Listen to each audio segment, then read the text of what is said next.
예, 오늘 본문 말씀은 지난주에도 함께 나눈 말씀이지요.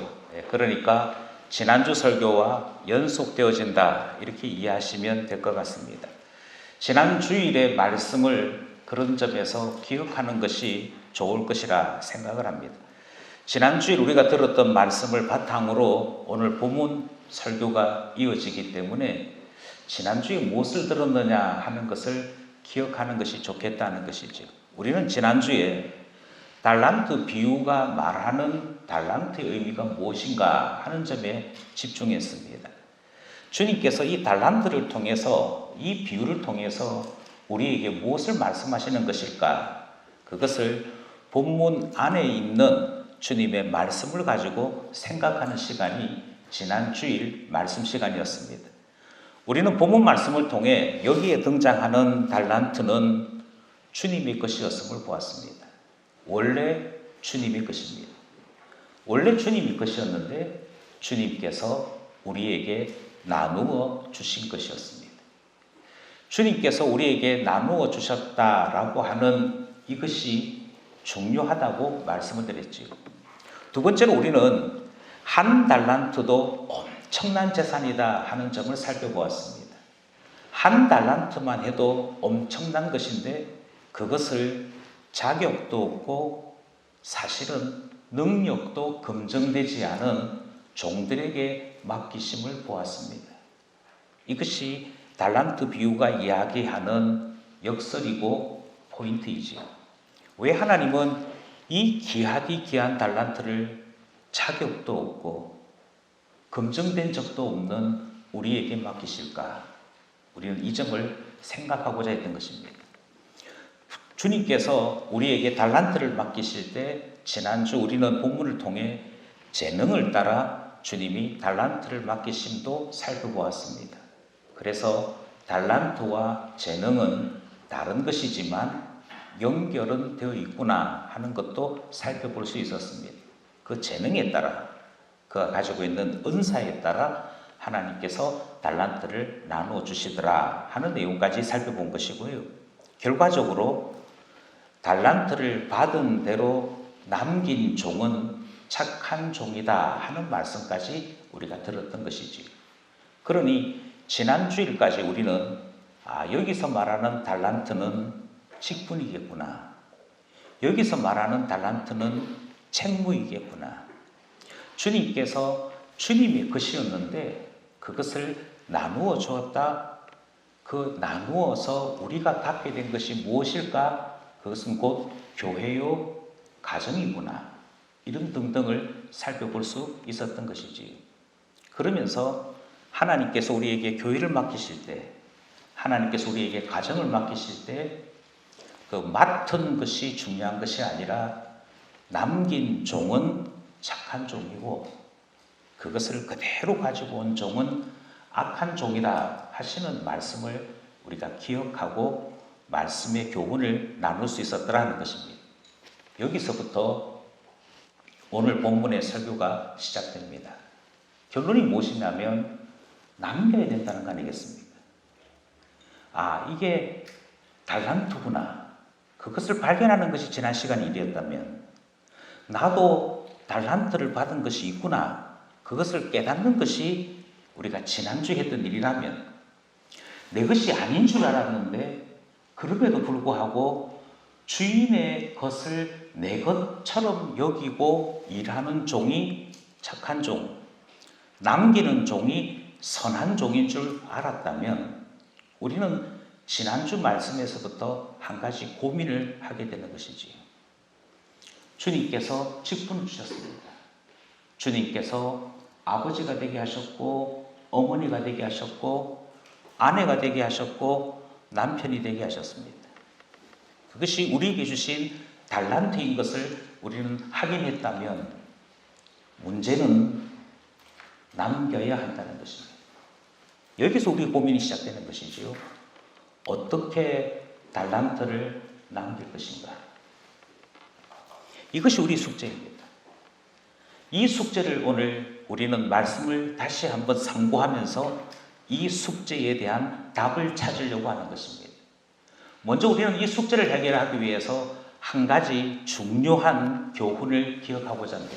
그것은 반드시 달란트를 남겨야 한다라고 하는 이 생각을 가지는 것입니다. 이 생각이 없으면 달란트는 결코 남길 수 없기 때문이지요. 이렇게 말씀드리는 이유는 우리는 종종 남겨야 한다라고 하는 이 생각을 엉뚱하게 가지기 때문입니다. 만약 제가 누군가에게 교회의 당회장으로서, 담임 목사로서 제가 일방적으로 직분을 맡긴다라고 한번 생각해 보십시오. 예컨대 이승민 집사님에게, 집사님 교사로 계시는데 내일 당장 학교에 가서 사표 내시고 내일부터 우리 교회의 관리 집사만 해보십시오 라고 한다고 해보십시오. 그래서 우리 교회당 관리를 제가 특정한 어떤 사람에게 맡겼다고 한번 생각해 보십시오. 반응이 뭘까요? 주님, 목사님, 저를 이만큼 생각해 주시다니 제가 세상 교사직 버리고 이제부터 거룩한 주의 일을 하는 교회 사찰 집사 되겠습니다. 이렇게 하실까요? 아니면 내가 과연 교회 사찰 집사 할 수 있을까? 이 생각을 하실까요? 아니, 좀 다른 이야기를 하겠습니다. 이렇게 크게 생각하지 말고 조금 작은 것들요. 예를 들자면 주일학교 어린이들을 전도하는 이 일, 다른 것은 하실 필요 없습니다. 교사 하실 필요도 없고 다른 거 하실 필요 없고 당신이 하실 일은 평일날 초등학교 앞에 아이들 마치는 시간에 가셔서 전도지 들고 아이들 하나하나 살펴보시다가 교회 올 만한 아이 찾아가지고 너 교회 올래? 하는 요 전도하는 일, 요거 하십시오. 이제부터 당신의 직분은 전도인입니다. 특별히 어린 아이들을 전도하는 일을 맡기려고 합니다. 하시겠죠? 이렇게 했다고 하십시다. 이 일을 이 자리에 계신 한 분 한 분에게 제가 부탁했다고 하십시오. 이거 딴 사람 생각하지 마시고 교회에서 목사님이 나에게 맡겼다라고 한번 생각해 보십시오. 또 다른 일도 있지요. 예컨대 신방을 하고 교인들의 어려움을 들어주는 상담의 일을 제가 누군가에게 맡겼다고 하십시다. 이제부터 하실 일은 좀 마음이 힘들어하거나 어려움이 있는 사람들 찾아가서 자꾸 적극적으로 만나서 물어보십시오. 혹시 어렵진 않느냐? 힘들진 않느냐? 뭐가 고민이냐? 물어보시고 그 사람의 고민을 해결하는 일을 해주시기 바랍니다. 했다고 하십시다. 마지막으로 제가 어떤 특정한 분들에게 우리 교회의 재정을 좀 받아달라고 했다고 하십시다.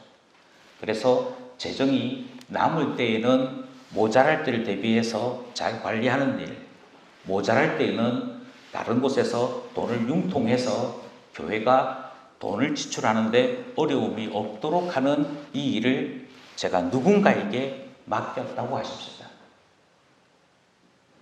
그랬을 때 여러분의 대답은 무엇일까요? 이 자리에 계신 여러분께서 지금까지 예를 든 4가지의 경우에 대해서 하나하나 제안을 받았다고 할 때 여러분의 대답은 무엇입니까? 아마 어떤 분들은 괜찮네, 이거는 가능해 라고 생각하시는 분들이 계실 겁니다. 그런데 어떤 것은 제가 죽으면 죽었지 절대 못합니다 하는 일이 있을 것입니다.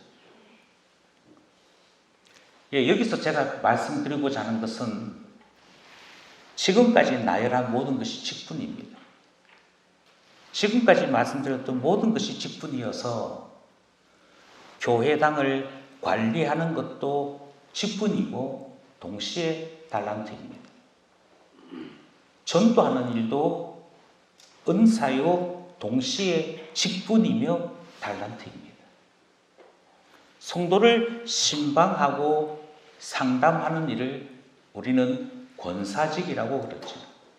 여기서 말하는 권사란 권하고 위로하고 또 안위해 주는 자라는 말의 뜻입니다. 그러니까 신방하고 상담하는 일이 직분이고 달란트이지. 또 동시에 재정부를 맡는다든지 회의록을 작성하고 전체의 흐름을 기록하는 서기, 이런 일들을 맡는 것이 직분이지요. 달란트라는 거예요. 그런데 이 귀한 달란트를 누군가에게 맡기고자 할 때 대부분의 교인들의 반응이 무엇이냐면, 목사님, 이 일이 귀한 줄은 아는데 제가 능력이 없습니다. 이렇게 대답한다는 거죠. 꼭 이렇게 대답해요. 목자를 맡아주셔야겠습니다. 여러분의 대답이 무엇인지 아십니까? 대부분의 대답이 제가 능력이 없습니다.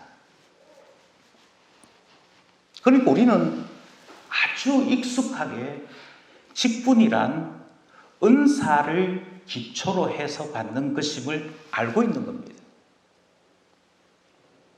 다르게 얘기하면 내가 계산을 하는 것을 좋아하든지 책임지는 것을 좋아하든지 어린 아이를 좋아하든지 사람을 좋아해서 사람 만나는 것을 즐겨하든지 사람 이야기 들어주는 것을 좋아한다면 여기에 있는 어느 하나의 직분을 맡는데 어려움이 전혀 없다는 것입니다. 오히려 나 안 시켜주나 하는 생각이 들고 있다가 이거 한번 해보실래요? 이렇게 얘기할 때 제가 해보겠습니다. 이렇게 된다는 것이죠. 그런데 반대로 제게 그런 능력이 없어요. 제게 그런 은사가 없다는 거죠. 은사가 없는데 하라고 그러면 우리 모두의 대답이 무엇인고 하니 저는 못하겠습니다 한다는 거예요. 저는 힘들다고 얘기하는 것이죠. 제가 한 번 힘을 바짝 쓰는 일은 잘할 수 있습니다. 그런데 조금씩 꾸준하게 매일매일 하라는 것은 제가 잘 못합니다. 그것은 내가 가지고 있는 기질과 은사에 따라 못한다고 얘기하는 것이죠. 이것처럼 우리는 작은 일, 작은 직분을 맡길 때에는 반드시 내가 가진 은사는 무엇인가, 내가 무엇은 잘할 수 있고 내가 무엇은 못하지를 생각하면서 예라고도 했다가 아니요라고도 대답한다는 것입니다. 그런데 문제는 무엇이냐면요, 오늘 달란트 비유에서 이야기하고 있는 것처럼 큰 것일 때는 이상하게도 우리가 늘 해왔던 것, 모든 직분, 모든 봉사는 은사를 따라 생각한다는 우리의 이 뼈에 사무친 원칙이 허물어지는 것입니다. 그래서 어떻게 되느냐? 죄송한 얘기지만 주일학교 교사를 할 거냐 말 거냐, 재정부 맡을 거냐 말 거냐는 내가 할 수 있나 할 수 없나를 가지고 늘 고민하는 우리인데, 희한하게도 큰 직분들, 그래서 소위 우리 헌법에서 중직에 대한 이야기만 하면 이 생각은 사라지기 시작합니다. 이게 우리의 고민이지요. 장로를 2번 정원하려고 합니다. 그러면 우리의 생각에서 장로는 어떤 일을 하는 사람인가, 그리고 그 장로라고 하는 일이 내가 감당할 만한 능력이 있는 것인가, 내가 그것에 대하여 은사를 가지고 있는 것인가를 생각하지 않는다니까요. 생각 자체가 이 일을 통해 하나님 앞에 남겨야 하는데 라는 생각을 하지 않는 것이죠. 여기는 2가지 이유가 있습니다. 첫 번째 이유는 중직을 계급으로 이해하기 때문입니다. 계급이란 나 자신의 신분을 드러내는 일이지요. 내가 나이가 60이 되었고 교회 다닌 지가 수십 년이 되었는데 내 친구들도 벌써 집사에서 떼내고 집사 계급 떼내고 장로 되었고 권사 되었는데 내가 아직도 집사다, 이 생각 가지고 있으면 죄송한 얘기지만 내가 이 직분을 감당할 만한 능력이 있는지 없는지에 대한 생각은 전혀 하지 않습니다. 안 한다니까요. 도리어 아니 내가 이 교회 와서 얼마나 수고를 했는데, 내가 나이가 있고 내보다 나이 많은 사람 생각해 보니까 별 사람 없는데 당연히 순서상 내가 되어야지. 문제는 그렇게 생각하고 있는 내 생각과 달리 내가 직분에 선출되지 않을 때 우리는 여지없이 다니던 교회를 버립니다. 지금까지 눈물 흘렸던 모든 기도를 중단합니다. 다른 사람들이 생각하기에 이 직분과 이 사람은 어울리지 않는다라고 생각하는데, 정작 우리 각 사람은 사람들이 나를 무시했어요. 내가 이 교회에서 봉사한 게 얼마나 많은데 왜 그걸 몰라줘요? 라고 생각한다는 것이죠. 이렇게 생각하는 것을 무엇이라고 얘기하느냐 하면 직분을 계급으로 생각하는 것입니다. 그러니 어느 정도 나이가 되고 어느 정도 봉사를 했고 어느 정도 경력이 있다면 당연히 해야만 되는 어느 정도의 인정이고 계급, 그렇게 생각하는 이 생각이 있는 이상 우리는 중직자 선거할 때마다 시험에 빠지는 사람들이 생겨날 수밖에 없는 것이죠. 그리고 우리는 마음속에 이 계급에 대한 도식이 있습니다. 제일 처음에 성도. 그래서 집사님인데 성도라고 부르면 굉장히 기분 나빠하죠. 성도님, 집사인데요. 예, 아주 기분 나빠요. 왜냐하면 성도는 맨 밑바닥 기초라고 생각해요.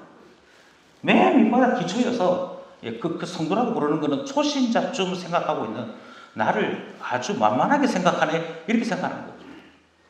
성도가 맨 밑에 계급. 그 맨 밑에 계급에서 조금 더 올라오면 교회마다 다르긴 한데 권찰이라고 하는 것을 세울 때가 있습니다. 그 다음 서리 집사가 되지요. 그 다음 집사가 되지요. 집사에서 장립 집사로 올라오지요. 장립 집사에서 좀 더 계급이 높아지면 장로가 된다고 생각합니다. 장로가 되고 난 다음에도 좀 더 계급이 높아지면 당의 석이나 수석 장로나 이렇게 된다고 생각하는 거죠. 그래서 계급입니다.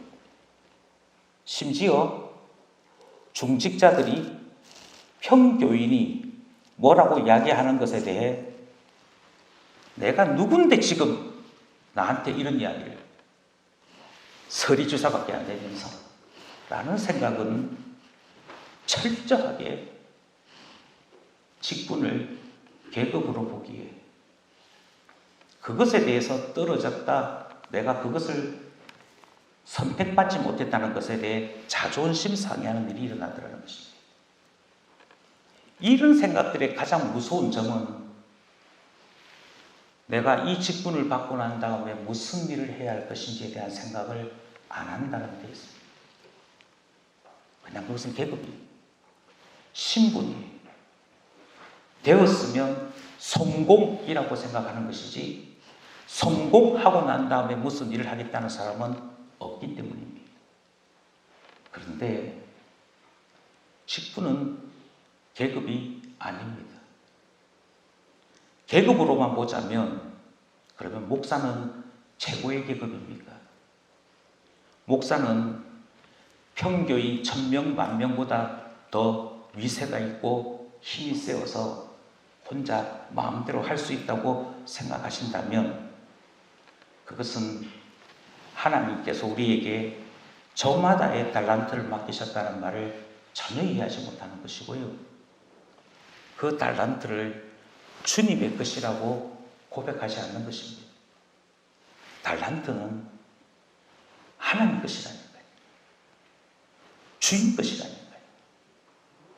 그러니 우리는 감히 송구하게도 목사는 예수 그리스도의 말씀을 맡은 것이고 장로는 주님의 교회의 천하보다도 귀한 영혼을 맡은 것이며 교회의 장립집사는 교회의 재정과 가난한 자, 연약한 자를 맡았음을 기억해야 하는 것이죠.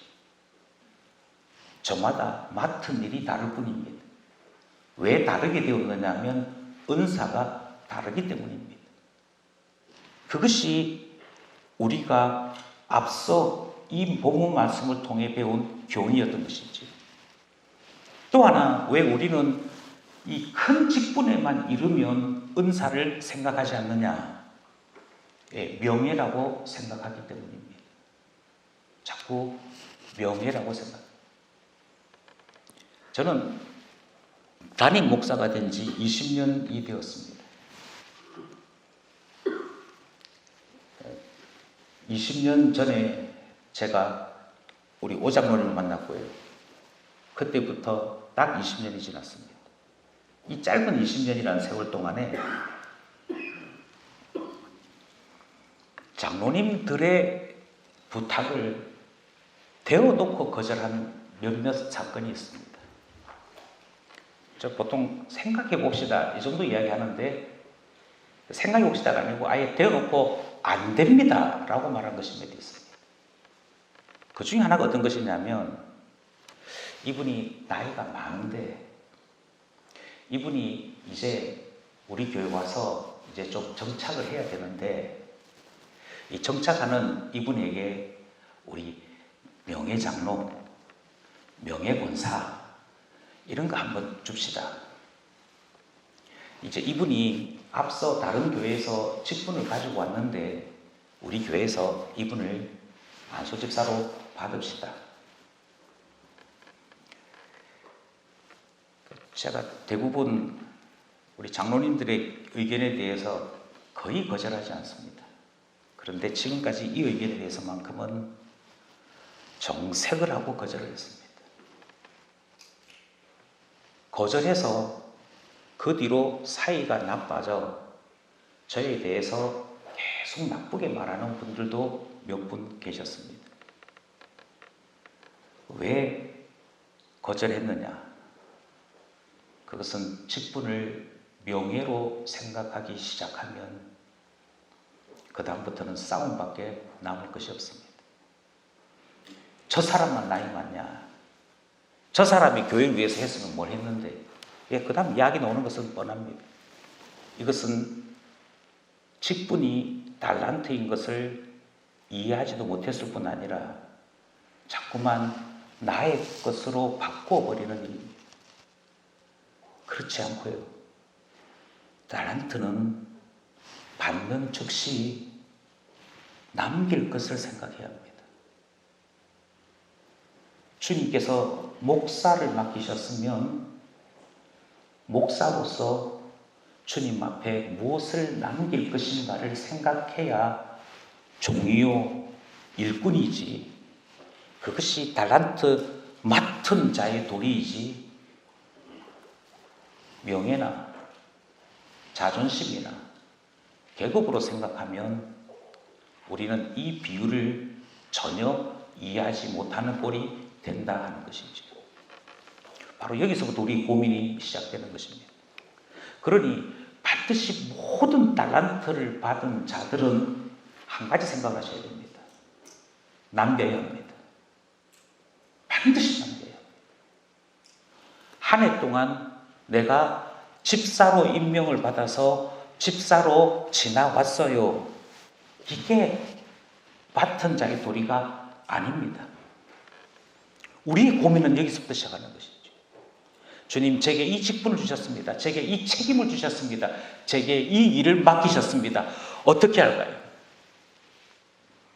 특별히 하나님은 세상의 주인으로서 이 세상에 직접 친히 나타나 교육을 하고 정치를 하고 세상의 중요한 결정들을 하는 일을 직접 하시는 것이 아니라 하나님의 자녀들을 통하여 그들에게 일꾼, 일하는 직업을 맡기심으로 세상을 다스리십니다. 어떤 이들에게는 사업을 맡기셨습니다. 어떤 이들에게는 국가를 맡기셨습니다. 어떤 이들에게는 교육을 맡겼습니다. 어떤 이들에게는 체력을 맡기셨습니다. 그리고 그들을 통하여 세상이 하나님 통치 아래 있음을 나타내기를 원하셨습니다. 그러면 내가 맡은 직업은 하나님이 내게 맡긴 달란트지 않습니까? 하나님께서 하나님의 영광을 드러내라고 맡겨주신 것이지 않습니까?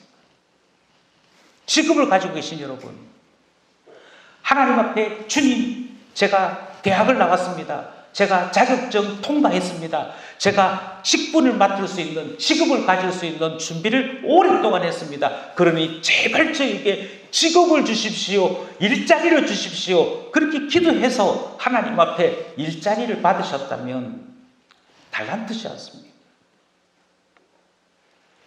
직분이든 직업이든 아내든 남편이든 아버지든 어머니든 달란트를 가진 모든 사람들이 가져야 될 생각은 딱 한 가지라니까요. 하나님이 맡기셨는데 뭘 남길 것인가? 뭘 남길 것인가? 이렇게 남기고자 하게 될 때 그제서야 배우는 것이 있기 때문입니다. 그냥 가지고만 있을 때는 몰랐는데 주님 앞에 맡고서 뭘 남길까라고 생각하고 이 일에 대해서 고민하고 이 일에 대해 염려하기 시작할 때 그때부터 배우는 것이 있다는 것이죠. 제일 처음 배우는 것이 주님께서 나를 종으로 여기시는 것이 아니라 친구로 맞이하여 주심을 깨닫게 됩니다. 종과 친구가 다르다는 것을 이해하셔야 됩니다. 예, 오늘 우리가 읽었던 이 비유에서 이 비유가 말이 되지 않는 이유는 그 주인이 자기의 귀한 재산을 종에게 맡겼다는 것입니다. 종은 전문인이 아닙니다. 만약 여러분 같으면 멀리 가게 되었을 때 여러분에게 있는 집, 그걸 누구에게 맡기겠습니까? 그거를 누구에게 맡기겠냐고요. 저희 집에 가끔씩 일 돌봐주는 아주머니가 한 분 계시는데 그 아주머니에게 집키 다 주면서 내가 오는 동안에 당신 마음대로 쓰십시오. 그리고 이 일을 제가 나중에 와서 결산하게 될 텐데 그때 잘 결산합시다. 그렇게 하고 가끔씩 일 돌봐주는 옆집 아주머니에게 맡기시겠습니까? 근데 참 신기하게도 오늘 본문에 보면 이 주인은 자격도 없어요. 능력도 없어요. 그저 재능 정도가 조금 보이는 사람에게, 그것도 종으로 있는 사람에게 와서는 자기의 귀한 재산을 맡겼더라는 것입니다. 아마 이 당시에 중동 지역에 있었던 사람들이 이 이야기를 들으면 무슨 그런 희한한 주인이 다 있나 라고 생각했을 것입니다. 이것은 처음부터 종이라고 하는 존재가 어떤 존재인지를 안다면 전혀 이해할 수 없는 주인의 선택이기 때문입니다. 차라리 먼 친척 불러서 네 삼촌 재산인데 네가 한번 관리해봐 하는 게 낫지. 어떻게 남인 종에게 맡긴단 말입니다. 그런데 오늘 본문에 보면 종에게 맡깁니다. 종에게 맡길 뿐만 아니라 주인은 착한 종들에게 주인의 다음 이야기를 전합니다. 내가 이걸 가지고 잔치를 벌이려고 해. 우리가 이렇게 재산을 많이 불리고 난 다음에 그것을 가지고 너와 함께 영원히 즐기려고 그래. 나의 계획은 이 재산을 내 것 삼으려고 하는 것이 아니라 나의 계획은 이제 이 재산을 너와 함께 이것을 나누려고 해. 이렇게 말하는 것이지. 그러니 종을 불렀지만 달란트를 맡기는 그 순간부터 종이 아닌 겁니다. 종은요, 주인이 왜 맡기는지를 모릅니다. 종은요, 주인의 계획이 무엇인지를 모르는 게 종입니다. 친구는요, 눈물을 함께 합니다. 기쁨을 함께 합니다. 동시에 무엇을 생각하는지를 알고 동행하는 자를 친구라고 부릅니다. 그러니 주인이 멀리 가면서 내가 좀 멀리 갔다 와야 돼. 내가 갔다 오는 동안에 이걸 책임질 사람이 필요한데 나는 이것을 너가 책임졌으면 좋겠어. 이런 이야기들을 종에게 하는 법이 없다니까요. 따라서 달란트를 맡아서 수고하는 동안에, 교회를 맡아서 수고하는 동안에, 가정을 맡아서 수고하는 동안에 우리가 하나님의 부름받은 종으로서 직업을 가지고 이 세상에서 하나님 자녀로 수고하는 동안에 우리는 나를 대단하게 여겨주시는, 나를 더 이상 종이 아니라 친구로 맞이하여 주시는 하나님을 느끼게 되는 것입니다. 하나님께서 참 골머리 많이 썩으셨겠네. 저기 딱 내 같은 인간 보니까 하나님이 나를 여기까지 바꾸시느라고 많이 참으셨겠네. 이게 그거 이야기잖아요. 요한복음 15장 15절 말씀 함께 합독하고자 합니다. 시작. 이제부터는 너희를 종이라 하지 아니하리니 종은 주인이 하는 것을 알지 못함이라. 너희를 친구라 하였노니 내가 내 아버지께 들은 것을 다 너희에게 알게 하였음이라. 아멘. 하나님께서 나에게 달란트를 맡기셨어. 그리고 나에게 남기라고 하셨고 내가 이것을 남기게 되면 하나님께서 이것을 어떻게 사용하실는지 말씀해 주셨어. 그래서 내가 하는 일은 소중한 일이야. 그래서 내가 하는 일은 중요한 일이야. 이것을 안다면 친구인 것입니다. 우리는 남길 것을 생각하고 주님의 일꾼으로 살아갈 때 더 이상 종이 아니라 친구 되었음을 체감하게 되는 것이죠. 그러니 다시 한번 말씀드립니다. 달란트 맡은 종으로서 남기려고 하십시오. 그래야 하나님께서 무엇을 말씀하시는지를 깨달을 수 있는 것이거든요. 또 하나, 달란트를 가지고 남기려고 할 때 그제서야 배우는 것이 있습니다. 그것은 더 이상 종이 아니라 가족으로 하나님이 우리를 부르셨음을 깨닫게 되는 것입니다. 5달란트 맡은 자가 5달란트를 남기고 왔습니다. 2달란트 가졌던 자도 2달란트를 남기고 왔습니다. 그리고 5달란트 남긴 자에게 2달란트 남긴 자에게 주님은 똑같은 말씀을 하십니다. 스크린에 나와 있는 이 말씀을 함께 고백하기 원합니다. 시작.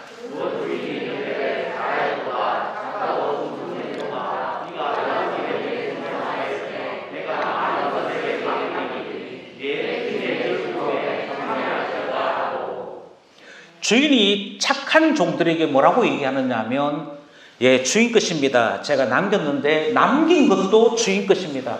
그랬더니 주인이 다 받습니다. 받고는 뭐라고 얘기하는 거 아니? 내가 너에게 작은 것을 맡겼는데 충성했다.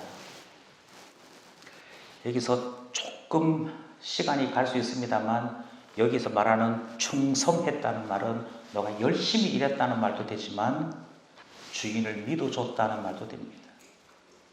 주인을 신뢰했다는 말도 됩니다. 아무튼 주인을 신뢰하고 주인을 바라보아서 일했던 이 사람들에게 뭐라고 주인이 이야기하는 거 아니? 이 즐거움, 너의 주인의 즐거움에 참여해라라고 얘기합니다. 이 말은 다르게 얘기해서 이제부터는 나의 즐거움이 곧 너의 즐거움이다 라는 말입니다. 단지 잔치에 참여하라는 얘기가 아닙니다. 이 잔치에 와서 좀 먹고 집에 가 하는 그 이야기가 아니고요. 이 말의 뜻은 나의 즐거움이 이제 곧 너의 즐거움이야. 우리 즐거움을 공유하자라고 하는 얘기입니다. 여기서 질문 하나 드리겠습니다. 이 말의 의미를 이해하시겠습니까? 저는 개인적으로 좋아하진 않습니다만 정주영 회장이 우리나라 제1대기업으로 실력을 발휘하고 있을 때 사회단체 한 곳에서 정주영 회장에게 이런 질문을 한 적이 있습니다.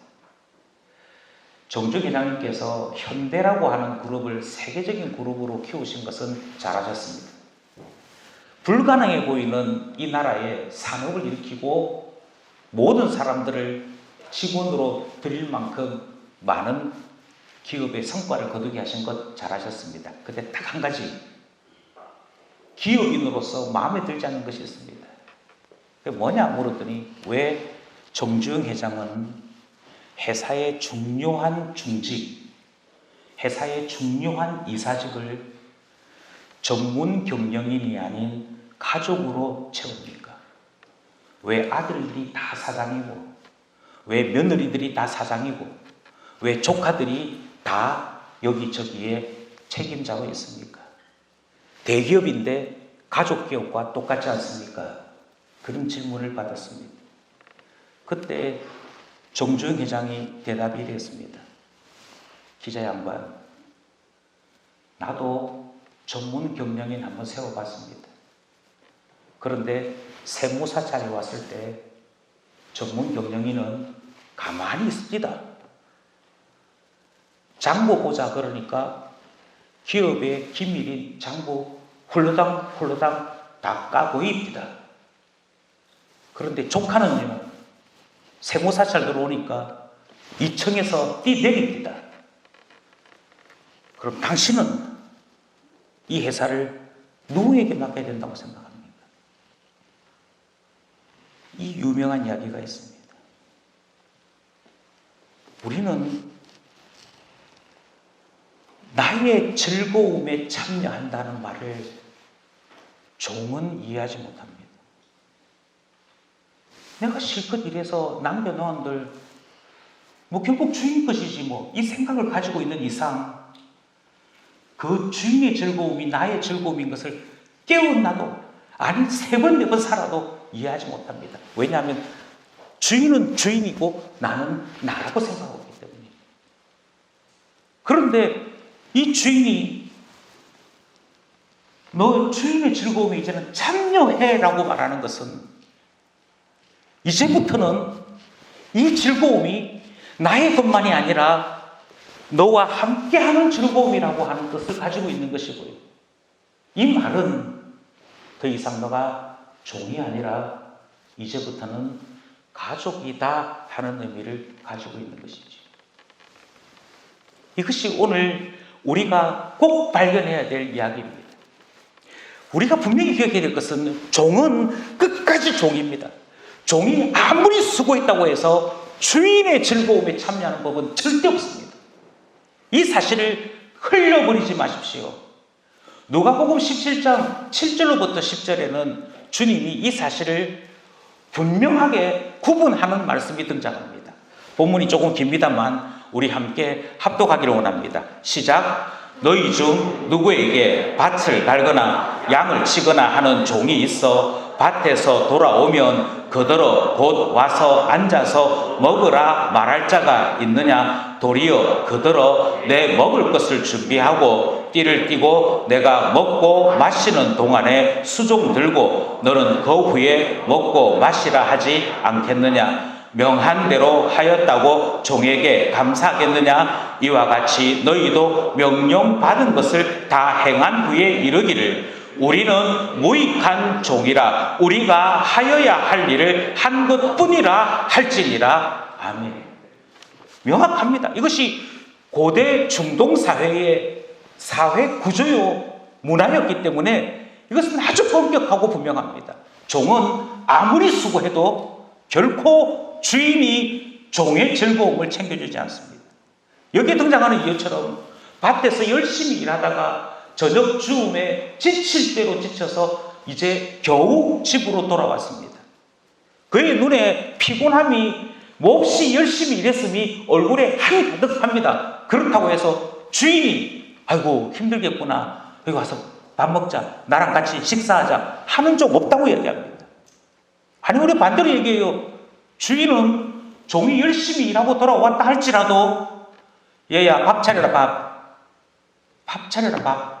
그러면 그 열심히 일한 종이 아무리 피곤해도 먼저 주인의 상부터 차려놓고 그리고 난 다음에서야 자기 밥 먹을 수 있으면 먹게 된다고 이야기합니다. 이것이 주인과 종의 엄격한 구분입니다. 그런데 오늘 우리가 함께 나눈 달란트 비유에서 주인이 내가 수고했다. 이제부터 너 주인의 즐거움에 참여해. 라는 말은요, 나는 이제 더 이상 너를 종으로 여기지 않아. 라는 말입니다. 이것이 엄청난 변화인 것을 혹시 이해하시겠습니까? 왜 우리가 이 사실에 주목하느냐 하면 이것이 바로 구원받은 자만이 누리는 은혜요 감격이기 때문이지. 구원은 죄의 종으로 살고 있던 우리가 주님께로부터 은혜를 입어 하나님의 자녀, 곧 하나님의 가족이 되는 것이 구원입니다. 이 놀라운 신비가 얼마나 대단했던지 로마서 8장에서는 모든 피조물들이 희망하는 것, 모든 피조물들이 바라는 바가 이것이라고 이야기하고 있습니다. 로마서 8장 21절 말씀입니다. 함께 이 말씀도 합독하기 원합니다. 시작. 그 바라는 것은 피조물도 썩어짐의 종노릇한 데서 해방되어 하나님의 자녀들의 영광의 자유에 이르는 것이니라. 아멘. 그러니까 교회 왜 다니느냐 하면, 왜 우리가 예수님을 주로 믿느냐면, 지금까지 하나님과 상관없이 살 때에는 하나님과 나 사이는 종과 주인의 관계처럼 하나님은 창조주시요 우리는 피조물 밖에 되지 않는 그 입장이었습니다. 종과 주인이지요. 그리고 구원받지 못했다면 우리는 여전히 100년을 살아도 200년을 살아도 그분은 창조주요 우리는 피조물 밖에 되지 않는 그런 존재로 살다가 죽게 되는 것입니다. 그런데 구원이라는 것은 무엇이냐면요, 그런 종의 신분에 있던 우리, 그 종들 중에서도 죄의 종으로 살고 있던 우리에게 주님께서 오셔서 대신하여 죄의 속죄함을 이루어 주시고 우리에게 있는 더러운 것, 우리에게 있는 수치스러운 것 다 씻겨주신 후에 주의 의로 옷을 입혀서 하나님의 자녀로 맞이하여 주시는 그것이 구원이지 않습니까? 따라서 오늘 여기 등장하는 5달란트 가진 자, 2달란트 가진 자가 보이고 있는 이 모습은, 그리고 이 종들에게 주인이 하는 이야기는 오직 구원 얻은 사람들만이 맞아 바로 이거야, 맞아 바로 이거야, 우리가 원래는 하나님 앞에 무익한 종이라 열심히 일해도 아무런 칭찬받을 수 없는 종이었는데 주님은 도리어 종인 우리를 가족으로 맞이해 주시고 함께 이 즐거움을 누리자, 함께 이 즐거움을 공유하자라고 하시는 은혜를 베풀어 주셔서 이유가 무엇인가 하니 이제는 더 이상 종이 아니라 자녀되었기 때문에 자녀들만이 누릴 수 있는 것, 자녀들만이 누릴 수 있는 감격을 주님이 베풀고 계신 거예요. 이거를 달란트를 맡아서 일하고 남기려고 할 때 그제서야 깨닫게 되는 것입니다. 그러므로 우리는 달란트를 받으면 반드시 생각해야 될 것이 있습니다. 예, 남기려고 하십시오. 반드시 남기려고 하십시오. 남기려고 하는 동안에 수없는 시험이 등장할 것입니다. 도대체 내가 왜 이걸 해야 되나? 도대체 내가 왜 이 욕을 들어야 되나? 내가 왜 이 수고를 해야 되나? 아마 수없는 시험과 유혹이 등장할 것입니다. 그런데 그 모든 시험을 통과하고 난 다음에 그제서야 발견하는 것이 있습니다. 내가 더 이상 종이 아니구나. 주님은 나를 종이라고 여기시는 것이 아니었구나. 친구로, 가족으로, 하나님 자녀로 여겨주셔서 주님의 것을 나와 함께 하시려고 하는구나 깨닫게 되는 것이지. 그런 이 달란트 비유는 우리에게 계속적으로 한 가지 사실을 이야기합니다. 많은 달란트를 원하시는 여러분, 좋습니다만 한 가지는 기억하십시오. 달란트 받은 만큼은 남기셔야 합니다. 그럼 우리는 다시 한 번 더 이 질문 앞에 서야 할 것입니다. 어떻게 남길 것인가? 어떻게 남길 것인가? 이제부터 우리는 고민은 이것이지요. 남겨야 한다는 것이고 어떻게 남길 것인가를 생각하는 것입니다. 제가 이렇게 말씀드리는 것은 많은 분들이 생각을 하지 않기 때문입니다.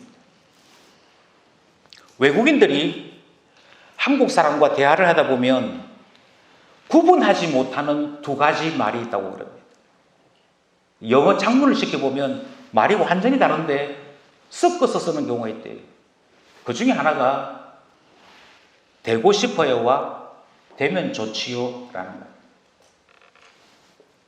하나는 안 된다고 생각하고 말하는 것입니다. 불가능하다고 생각하고 말하는 것입니다. 하나는 된다고 생각하고 말하는 것입니다. 예, 다시 말씀드릴게요. 무슨 말인지 모르실 것 같아서 좀 풀어서 얘기하겠습니다. 이번에 선임집사로 임명을 받으셨는데 좋은 집사 되십시오. 아유, 그래야 될 텐데요. 이거는 좋은 집사 될 생각이 1도 없다는 것입니다. 왜냐하면 좋은 집사가 되라고 이야기했더니 그런 좋은 일이 저한테 생기면 좋을 텐데요 라고 대답하는 거예요. 좋은 집사로 되기 위해 이제부터 발버둥을 치십시오 라고 얘기했더니 하나님께서 저를 좋은 집사로 만들어 주시면 좋을 텐데요 라고 대답하는 것 같은 것이죠. 네가 이제부터 좋은 집사 해야 돼 이렇게 얘기했더니 하나님이 저를 그렇게 시켜주면 하죠. 이 이야기거든요. 그러니까 나는 힘써서 적극적으로 좋은 집사로 살 생각이 없다는 이야기입니다. 이거를 영어에서는 가정법은 가정법인데 불가능한 것에 대한 가정법. 예컨대 이 몸이 새라면 이렇게 배웁니다. 그러니까 영어는 아주 분명해요. 될 수 있다고 생각하고 있는 가정법인지 될 수 없다고 생각하고 있는 가정법인지를 구분해서 가르칩니다. 우리나라는 이 말이 이 말이고 이 말이 저 말입니다. 좋은 집사 되십시오. 아우 되면 좋지요. 되면 좋지요. 굉장히 밝게 웃으면서 대답하는데 뭘 할 수도 없고 근데 사실 이 말은 좋은 집사 되시오 하는데 되겠나? 이 말이거든요. 아니라니까요. 생각하십시오. 하나님께서 내게 직분을 맡기실 때 그것이 적게 보여도 한 달란트인데 주님께서 그 직분을 맡기실 때 남겨야 하는데 이 생각해야 된다니까요. 그러니 말이 달라야 됩니다. 저 좋은 집사 되고 싶어요. 저 좋은 교사 되고 싶어요. 저 좋은 아버지 되고 싶어요. 되고 싶다라고 얘기해야 돼요. 되면 좋을 텐데가 아니고 되고 싶다라고 하셔야 됩니다. 아유, 제같이 부족한 것이 이 귀한 직분을 맡았는데 제가 할 줄 아는 게 없습니다. 이 말은 어쩌다 보니 되긴 됐는데 할 생각은 전혀 없습니다. 이 말처럼 들릴 수 있습니다. 생각하십시오. 좋은 성도 생각하셔야 됩니다. 여기서 조금 더 성숙하면 말이 하나 더 달라집니다. 저 좋은 목사 되고 싶어요. 좋은 목사 되고 싶어 해서 조금 더 성숙하면 저는 좋은 목사가 되기 원해 매일매일 성경을 연구하겠습니다. 매일매일 성도들을 위해 기도하는 시간을 가지겠습니다. 그래서 구체적으로 좋은 집사가 되기 위해, 좋은 목사가 되기 위해 무엇을 해야 되는지를 알고 이것 하고 싶어요가 되는 것이죠. 무엇을 해야 되는지를 아는 것이고요. 그것이 모여져서 무엇을 만들어지는지를 아는 그것이 생각하는 것입니다. 남겨야 될 텐데 오늘 본문을 보시면 2달란트 가진 자도 5달란트 가진 자도 너 남겨야 해 하고 맡겼더니 즉시 가서 장사했다라고 되어 있습니다. 말 떨어지게 무섭게 즉시 가서 장사하기 시작합니다. 남겨야 돼? 남길 수 있는 방법 뭐야? 장사지. 장사해야 되는데 지금 시간이 없어. 빨리 가자 하고는 곧장 갔다는 것입니다.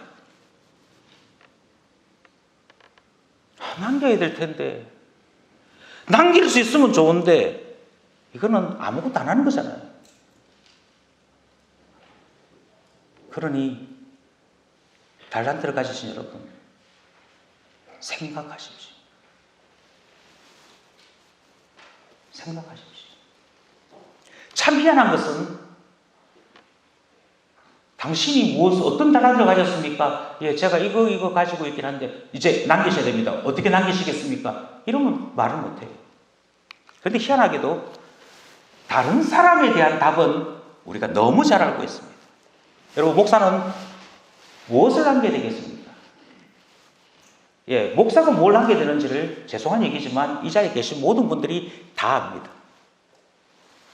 안다니까요. 여러분, 장로는 무엇을 남겨야 되겠습니까? 예, 희한하게도 장로 아닌 분들은 이 답을 빨리 합니다. 왜? 장로쯤 되면 말이야. 이렇게 다 합니다. 장로 기사는 뭘 남겨야 될까요? 다 한다니까요. 누가요? 아닌 분들이 알아요. 그런데 제가 다시 말씀드립니다. 이 사람들이 대답해 보십시오. 뭘 남겨야 되겠습니까? 뭘 남기는 것이 달란트를 받은 자로서 남기는 것입니다.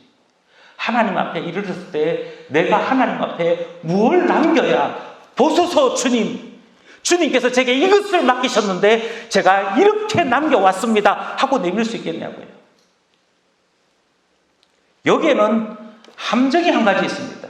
결코 빠져서는 안 되는 것이 하나 있습니다. 저는 선배님들 중에 가끔 당황스러운 몇몇 선배분들을 만날 때가 있습니다.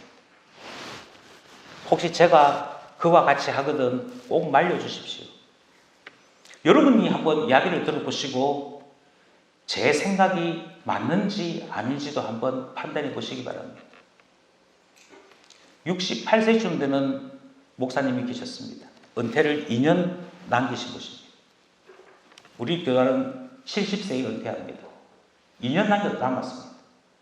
2년 남았는데 2년 남은 선배님 한 분이 내가 목사로서 뭘 남겼느냐 생각해 보니 남긴 게 없더랍니다. 그래서 이분이 결심을 했습니다. 2년 남겨놓고 교회당을 큰 것으로 짓기로 하고 50억 공사를 시작하기로 한 것입니다.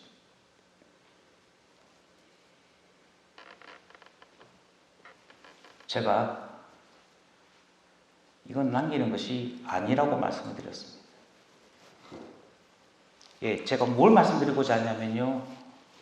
우리는 가끔 주님이 나에게 남겨야 한다라고 이야기할 때 자꾸만 건물 남기려고 해요. 재산 남기려고 해요. 껍데기 남기려고 해요. 주님이 우리에게 맡긴 것은 교회를 맡겼는데 자꾸 교회당을 남기려고 해요. 주님이 우리에게 맡긴 것은 자녀를 맡기셨는데 자녀를 남기려고 하는 것이 아니라 자녀에게 남길 재산을 자꾸 만들려고 해요. 이것은 크게 착각하는 것입니다.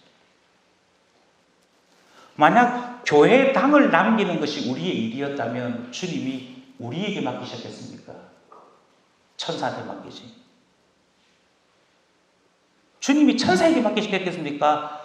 말씀 한마디로 세상을 만드신 주님이 직접 하시지.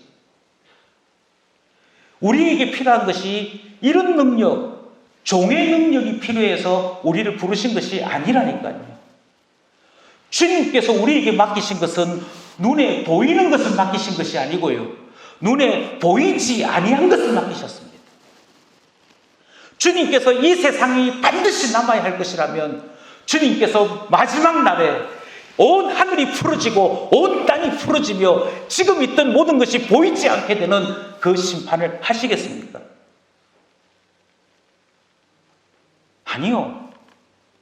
주님의 눈에는 주님이 지으신 하늘과 땅이 귀하지만 끝까지 지켜야 될 만큼 귀한 것으로 생각지 않으십니다. 어느 날 어느 순간에는 얼마든지 버리고 새로 하실 수 있는 것이라고 말씀하십니다. 하늘과 땅도 그러할진데 교회당 남기는 것, 재산 남기는 것, 그게 대단히 중요할까요? 그럼에도 불구하고 우리는 자꾸만 그런 오류에 빠지는 것이지요. 내가 은퇴하기 전에 교회당은 하나 크게 지어놓고 그러면서 50억 빚을 남은 사람들이 그것 때문에 신앙생활을 하는 것인지 빚 갚는 생활을 하는 것인지 모르는 일을 하게 된다면 우리는 지금 무언가를 잘못 생각하고 있는 것입니다. 남겨야 될 것이 무엇인지를 아직도 모르고 있는 것입니다. 주님은 이렇게 말씀하셨잖아요. 너가 나에게 유익이 되었다. 그러므로 나의 즐거움에 너 참여해. 그러니까 주님이 원하신 것은 주님의 즐거움이고 주님의 유익입니다. 다시 질문하겠습니다. 주님은 교회를 통하여 무엇을 기뻐하십니까? 주님은 우리의 가정을 통하여 무엇을 기뻐하십니까? 주님은 우리에게 우리의 자녀들을 맡기시고 난 다음에 그 부모된 우리에게서 무엇을 기대하실까요? 우리 아들이 부자가 되었습니다. 그걸 기뻐하실까요? 이 세상 금덩어리 다 모으면 주님이 가지고 계신 그 보화에 비교될 수 있다고 생각하여 말씀하시는 것입니다. 주님이 교회를 맡기시고 세상을 맡기시고 우리에게 있는 자녀들을 맡기시고 서로에게 배필로서 맡기실 때 무엇을 기대하시는 것이겠습니까? 한 달란트 가진 자를 쫓아내실 때 주님이 하신 말은 너는 나에게 무익한 종이므로 필요치 않다라고 말씀하십니다. 주님이 원하시는 유익함은 무엇이겠습니까? 아니 다르게 말씀드리겠습니다. 우리가 반드시 남겨야 될 달란트는 무엇입니까?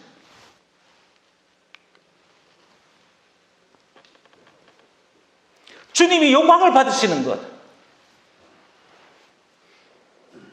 우리가 하고 있는 일을 통하여 하나님 영광을 받으십시오. 하나님 영광을 받으십시오 할 만한 그 일이 무엇이냐고요. 주님께서 우리에게 달란트를 맡기셨는데 우리에게 모든 것을 맡기신 것이 아니라 저마다 맡기셨습니다. 저마다 맡기셨고 저마다 맡긴 것이 모여서 주님 앞에 아름다운 하나가 되게 하셨습니다.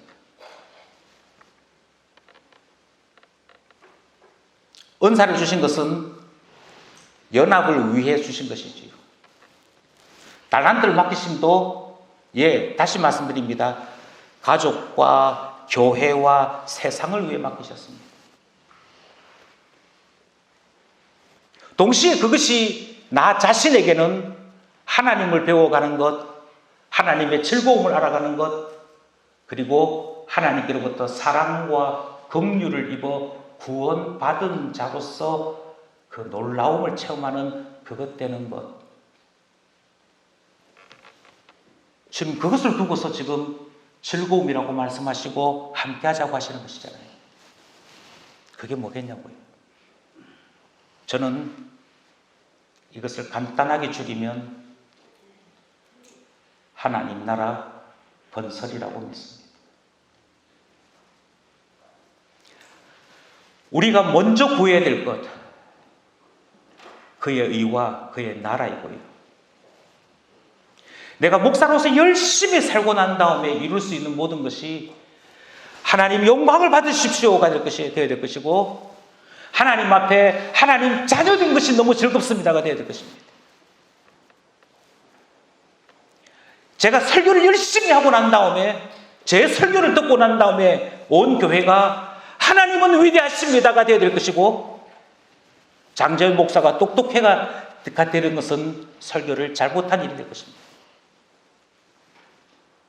목사로서 느낄 수 있는 최고는 목사님을 통하여 하나님을 보았습니다가 제가 할 수 있는 최고의 즐거움일 것입니다. 그것은 주님의 즐거움이고 동시에 하나님 나라에서 제가 계속해서 누릴 즐거움이 될 것입니다. 장립지사님들께서 저의 살림을 도와주셨습니다. 저의 형편을 생각해 주셨습니다.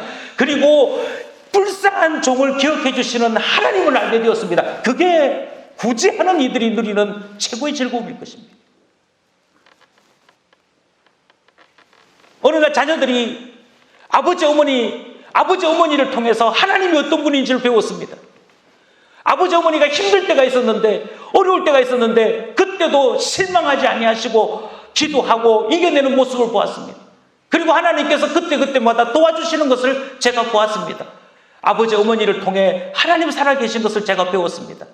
저도 인생을 어떻게 살아야 하는지를 배웠습니다. 그게 가장 큰 즐거움 아니겠습니까? 그러니 우리가 남겨야 될 것은 재산이 아닙니다. 우리가 남겨야 될 것은 건물이 아닙니다. 우리가 남겨야 될 것은 업적이 아닙니다. 우리가 남겨야 될 것은 하나님 나라입니다. 그 하나님의 나라가 이 사람에게도 전파되고 저 사람에게도 전파되어져서 하나님 나라가 이 땅에 세워지는 것, 하나님을 영광의 주로 알고 하나님 말씀대로 살기 위해서 몸부림치는 일들이 우리 모두를 통해 일어나게 될 때 하나님의 즐거움이요 동시에 우리의 즐거움이 되는 거 아니겠습니까? 제가 기쁜 교회 와서요 하나님 살아계신 것을 알았어요. 그게 교회 즐거움이랍니다. 그게 교회가 누리는 최고의 즐거움입니다. 주님이 회개할 것 없는 의인 99으로 인한 기쁨보다도 더 큰 기쁨을 누리는 것이다.